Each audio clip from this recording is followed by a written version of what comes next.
Welcome to the maths for mother. Last व्हिडिओमध्ये आपण बघितलं होतं इन्व्हर्स व्हेरिएशन, ते कसं असतं आणि कसं सॉल्व करायचं आहे आणि कसे एक्झाम्पल ओळखायचे असतात त्याविषयीची माहिती आपण घेतली होती. आता ह्या व्हिडिओमध्ये आपण प्रॅक्टिस सेट 38 कंप्लीट करणार आहोत. सो प्रॅक्टिस सेट 38 मधला question first, we are dealing with that question first. बघा क्वेश्चन फर्स्ट आहे from your book, from your textbook page number 66. त्यामधला आपण क्वेश्चन करणार आहोत प्रॅक्टिस सेटमधला. तर बघा क्वेश्चन काय आहे. पहिला, 5 workers take 12 days to weed a field. Question first आहे आणि त्या क्वेश्चन फर्स्टमध्ये असं सांगितलंय 5 वर्कर्स, 5 वर्कर्स आहेत अँड टेक 12 days म्हणजे 12 दिवस लागत आहेत. कशासाठी? That is to weed a field. Weed म्हणजे तण काढण्यासाठी, म्हणून त्यांना किती दिवस लागतात ते दिलेले आहेत. 5 workers and they need 12 days. Okay, now next. मग काय विचारलेलं आहे पुढं? पहिल्यांदा इथं लक्षात काय घ्यायचं हे आपण बघायचं आहे. एक्झाम्पल कशाचं आहे हे कळलं पाहिजे. ह्यामध्ये तुम्हाला 2 क्वेश्चन्स विचारलेले आहेत. पुढचा क्वेश्चन काय आहे की how many days would 6 worker take. पहिला आहे म्हणजे पुढचे विचारलेले आहेत 6 वर्कर्स आणि डेज दिलेले नाहीत. क्वेश्चन मार्क आहे, डेज दिलेले नाही. आधी हे एक्झाम्पल इन्व्हर्स व्हेरिएशनचं आहे का डायरेक्ट इन्व्हर्स प्रपोर्शनचं आहे का डायरेक्ट प्रपोर्शनचं आहे हे आपल्याला शोधलं पाहिजे. त्याच्यासाठी आधी समजून घ्या की 5 लोकांनी काम केले तर त्याला 12 दिवस लागतात. एखादं काम करण्यासाठी 5 लोकांना 12 दिवस लागतात. जास्त लोक असले तर काम लवकर होणार आहे, म्हणजे डेज काय होणार आहे, कमी होणार आहेत. आणि जर डेज आणि हे आपण जर बघितलं तर ते इन्व्हर्स व्हेरिएशन आहे. म्हणजे आपल्याला हे गणित सोडवताना व्हेरिएशन मी वापरते शब्द चुकून, प्रपोर्शन हा वापरला पाहिजे. तर इन्व्हर्स प्रपोर्शनचं एक्झाम्पल आहे. आणि आपण व्हिडिओमध्ये मागच्या वेळी घेतलं होतं की इन्व्हर्स प्रपोर्शन आणि डायरेक्ट प्रपोर्शन यामधला डिफरन्स. डायरेक्ट प्रपोर्शनमध्ये रेशो कॉन्स्टंट असतो आणि इन्व्हर्स प्रपोर्शनमध्ये मल्टिप्लिकेशन कॉन्स्टंट असतं. मग इथं आपण एक आयडिया करू शकतो की मल्टिप्लिकेशन कशाचं करायचं आहे, वर्कर्स आणि डेजचं. पहिल्यांदा हे दिलं पाहिजे, दिस इज एक्झाम्पल ऑफ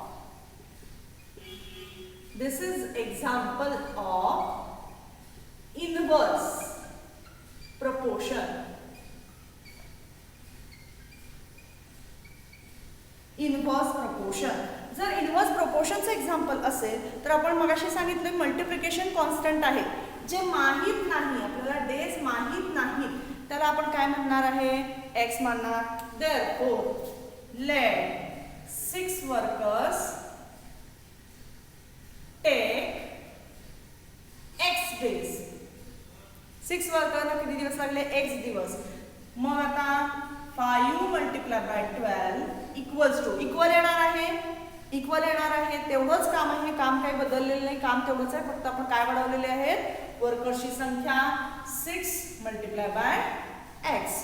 आता इक्वेशन सॉल्व आपण जे आधी केलेलं आहे त्याप्रमाणे करायचं आहे. सो मल्टिप्लिकेशन केलं तरी सुद्धा चालेल, पण मल्टिप्लिकेशन करून संख्या मोठ्या करायच्या नाही. आधी डिव्हायडेशन आपल्याला जमतंय का बघायचं आहे. 6 इकडे मल्टिप्लिकेशनमध्ये आहे, ज्या वेळेला ह्या साईडकडून म्हणजे राईट हँड साईडकडून लेफ्ट हँड साईडकडे येणार ते डिव्हायडेशन होणार. So 5 multiply by 12 upon 6 equal to x. 6 1 जा 6, 6 2 जा 12 अँड 5 2 जा 10. सो एक्स म्हणजे काय मानलेलं आहे आपण, 6 वर्कर टेक्स एक्स डेज. तर किती आलं त्याचा आन्सर, एक्स डेज म्हणजेच 10. Therefore 6 workers take 10 days. हे पहिलं, एका क्वेश्चनमध्ये 2 पार्ट्स आहेत. हा पहिला पार्ट कंप्लीट झालेला आहे आपला. आता दुसरा पार्ट करणार आहे आपण, जो या साईडला कंप्लीट करते मी. सेकंड पार्ट, याच गणिताचा सेकंड पार्ट, पुढचा भाग या गणितामधला. How many would 15 take. 15 म्हणजे 15 वर्कर्स. इथे 6 वर्कर होते, आता इथे आपण दुसरे म्हणणार आहे, let 15 workers take y days. त्यांना y एवढे डेज लागलेले आहेत. मग ह्याच्यासारखंच करणार आहे आपण. 5 multiply by 12 equals to 15 multiply by 1. So 15 multiply by 1. मग काय ना, येस 15 मल्टिप्लाय बाय 12, 15 मल्टिप्लिकेशन मध्ये इकडे डिव्हायडेशन मध्ये येणार 1. आता जिथे भाग जातो तिथे भाग घालायचा याला. 5 1 जा 5, 5 3 जा 15. अगेन 3 1 जा 3, 3 4 जा 12. So 4 equals to 1. मग आता y कशाला म्हणतो होतो आपण? 15 वर्कर्सना लागणाऱ्या डेज ना. Therefore 15 workers take 4 days. संख्या वाढवली ना, वर्कर्स वाढवलं तर डेची संख्या कमी झाली. इथे पण आपण 6 केले होते तर 10 दिवस लागले. त्याच्यापेक्षाही अजून वाढवलं तर संख्या कमी लागली, म्हणजे आपलं गणित बरोबर आहे. Now we are going to solve the second example.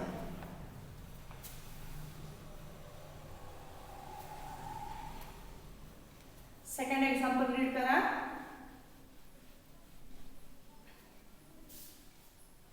See the second example. What is the second example? Mohan Rao took 10 days to finish a book. म्हणजे पुस्तक वाचतायत 10 दिवस लागतात त्यांना एक बुक कंप्लीट करायला. Reading 40 pages every day. रोजच्या रोज ते 40 पेजेस वाचतायत. How many pages must he read in the day to finish it in 8 days. म्हणजे आता बघा, संख्या डेची कमी करायची, म्हणजे रोजची संख्या काय करायला पाहिजे आपल्याला? वाढवायला पाहिजे. आणि वाढवायला पाहिजे याचा अर्थ एक क्वांटिटी जास्त करण्यासाठी दुसरी क्वांटिटी कमी आहे, म्हणजे एक कमी जास्त होतं, म्हणजे हे इनव्हर्स प्रपोर्शन आहे. आपल्याला ते लिहिलं पाहिजे. So second example, 10 days to finish book, 40 page every day. Therefore, आता हे एक्झाम्पल कशाचं आहे ते आधी आपल्याला लिहिलं पाहिजे. Therefore, this is example of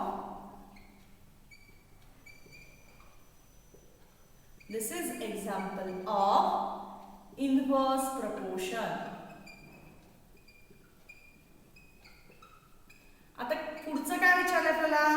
how many pages must he read in day to finish it 8 days. To finish in 8 days, मग आपल्याला याचा आन्सर कसा लिहिता येईल?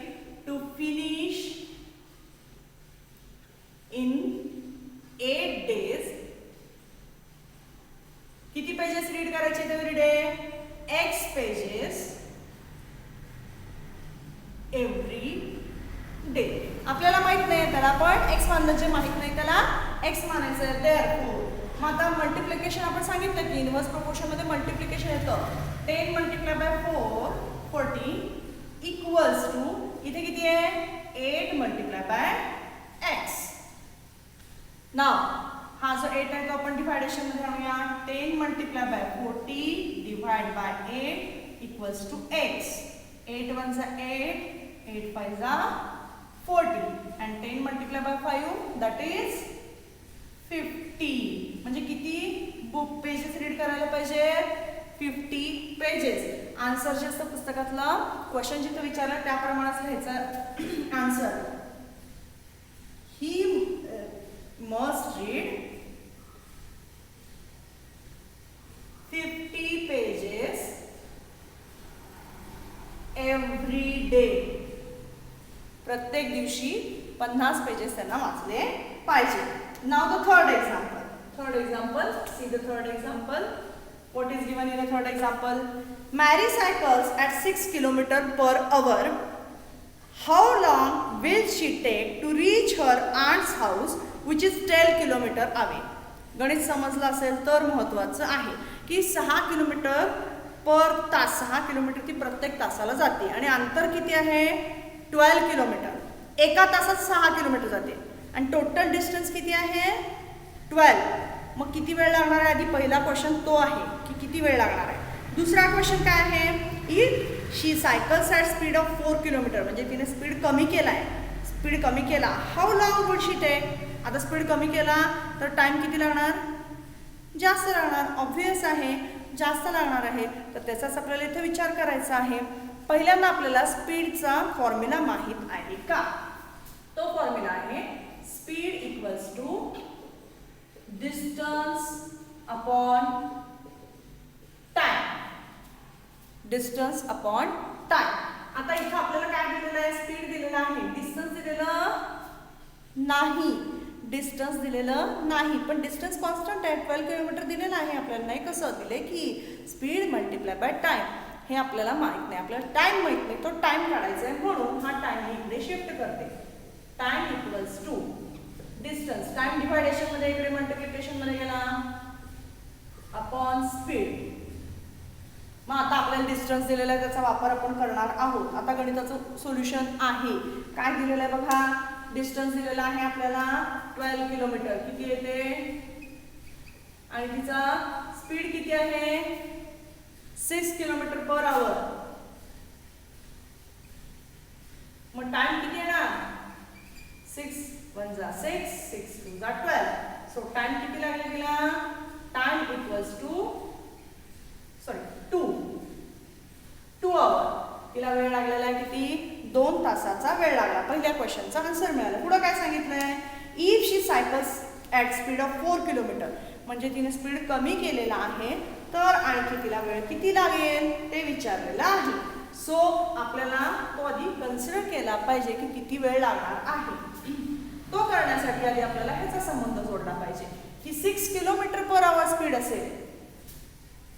At speed 6 kilometre per hour, 6 kilometre per hour, time 2 hours. किती वेळ लागला? Time 2 hours. मग at speed 4 kilometre per hour, time आपल्याला माहित नाही, आपण x आवर लिहिलं. जे टाइम माहित नाहीये ते आपण x आवर लिहिलं. आता हे कशाचं एक्झाम्पल आहे? Yes, this is example of inverse proportion. आणि इनव्हर्स प्रपोर्शन मध्ये काय असतं? मल्टिप्लिकेशन कॉन्स्टंट असतं, म्हणून मी इथं मल्टिप्लिकेशन करणार. 6 multiply by 2 equals to 4 multiply by x. 6 multiply by 2 equals to 4 multiply by x. x इथेच ठेवला. 6 मल्टिप्लाय बाय 2 डिवाइड बाय 4. 2 1 जा 2, 2 2 जा 4, and 2 1 जा 2, 2 3 जा 6. So 3 equals to x. किती टाइम लागला तिला? 3 आवर्स. ते आन्सर लिहायचं आपल्याला. she take 3 hours. She take 3 hours. Okay, now we are going to solve the last example, that is the 4th example.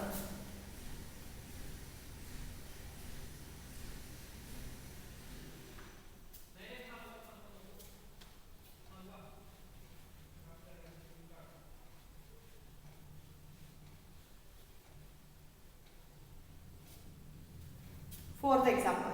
See the fourth example. The stock of grain in a government warehouse. Stock of grain म्हणजे धान्याचा साठा जो आहे तो कसा आहे? Last 30 days म्हणजे 30 दिवस टिकतो फॉर 4000 पीपल. किती दिवसांसाठी टिकतोय? 30 days for 4000. 30 days for 4000 people. आता जर बघा ना, एक क्वांटिटी वाढवली, 30 days फॉर 4000 पीपल, डेज वाढवले तर पीपल कमी होणार ना. कारण का? स्टॉक ऑफ ग्रेन्स म्हणजे धान्याचा साठा आहे. जर दिवस वाढवले धान्याच्या ह्याचे टिकण्याचे तर माणसं कमी केली पाहिजेत, तरच धान्य तेवढं पुरणार आहे, नाही तर पुरणार नाही. म्हणजे this is example of this is a example of inverse variation, inverse proportion. This is the example of inverse proportion. मग आता पुढे काय करायचं आहे आपल्याला? This is example of inverse proportion. आपल्याला x मानायचं आहे. मग आता पुढचा स्टॉक किती दिलाय आपल्याला? त्यांनी काय सांगितलेलं आहे? Last for 30 days for 4,000 people. How many days will it last for 6,000 people? म्हणजे peoples वाढवलेले आहेत आणि डेज आपल्याला माहित नाहीत. X days for 6,000 people. म्हणजे आपल्याला हे वाढवलं पाहिजे. मग हे एक्झाम्पल कशाचं आहे? Yes, this is example of inverse. म्हणजे आपल्याला काय मल्टिप्लिकेशन काय येणार आहे? कॉन्स्टंट येणार आहे. So 30 multiply by 4,000 equals to x multiply by 6,000. मग आता काय येणार? 30 मल्टिप्लाय बाय 4,000 डिवायडेड बाय 6,000 मी डिवायडेशन करणार ना 6,000 इक्वल्स टू x. 0 0 कॅन्सल करायचे. 0 0 0 0 0 0. 6 1 जा 6 and 6 5 जा 30. 5 multiplied by 4 which is equal to x. So x equal to 5 multiplied by 4 20. What stocks last for? The stock lasts for 20 days for 6,000 people. Okay, here we complete our practice set 38. In next video we are going to see about the partnership.